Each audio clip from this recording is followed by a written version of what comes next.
Bueno, atrás dejamos el temido mes de octubre, que en esta ocasión ha sido o ha tenido un comportamiento bastante positivo para los mercados, sobre todo desde el punto de vista de la renta variable, no tanto para la renta fija, donde sí que se han producido repuntes en las TIRES con caídas en los precios, moderadas, pero caídas.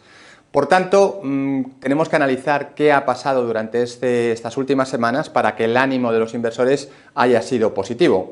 Y en este sentido, dos aspectos en los que nos hemos fijado mucho y de los que hemos hablado mucho y de los que seguiremos hablando, me temo que bastante, han sido positivos. Me refiero a la guerra comercial entre Estados Unidos y China y, por supuesto, evitar esa salida sin acuerdo del Reino Unido de la Unión Europea, del famoso Brexit. Como digo, seguiremos hablando de ello y desde luego podemos tener nuevos picos de volatilidad, pero de momento el entorno, o por lo menos el sentimiento, es claramente positivo.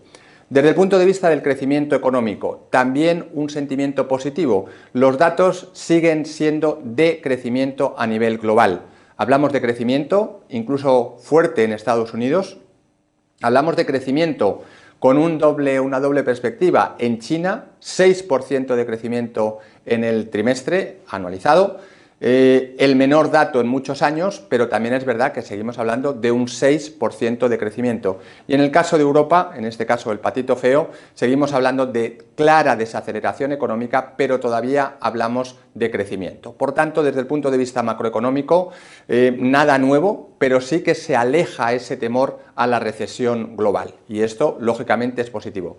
Desde el punto de vista microeconómico, y me refiero a los resultados empresariales, pues tenemos que decir que los datos que conocemos hasta ahora correspondientes al tercer trimestre han sido positivos. La sorpresa es positiva prácticamente en un 80% de los casos en Estados Unidos y con menos empresas que hayan presentado los resultados en el entorno del 60% en Europa.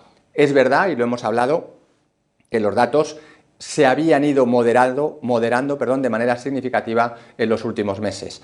Por tanto, sorpresa sí, pero desde un nivel muy inferior al que teníamos a principio de año. Me refiero a la estimación de beneficios.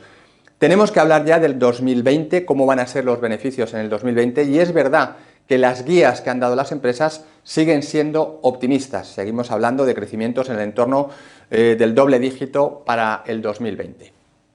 Todos sabemos que esto se irá moderando, pero de momento, desde luego en el ánimo de los inversores, es un entorno positivo. ¿Qué vamos a hacer con las carteras? Pues lo mismo que les hemos dicho en los últimos meses.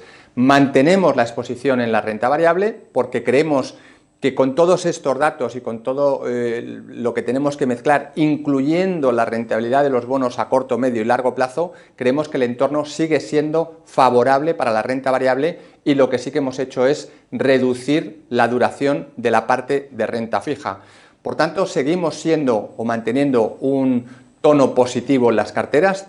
Seguiremos muy atentos, por supuesto, a todos los datos macro, micro y todo ese contexto de otros datos o de datos no puramente financieros sobre los que vamos a prestar una especial atención al impacto que puede tener la situación en Chile, en Ecuador, por supuesto las elecciones en Argentina, digo el impacto que puede tener sobre todo por el lado de las materias primas y los países dependientes de las mismas. En cualquier caso, seguimos siendo optimistas. Hablaremos del final de año y, por supuesto, empezaremos a hablar ya del 2020, pero de momento sin cambios y con un tono positivo. Nada más y muchísimas gracias.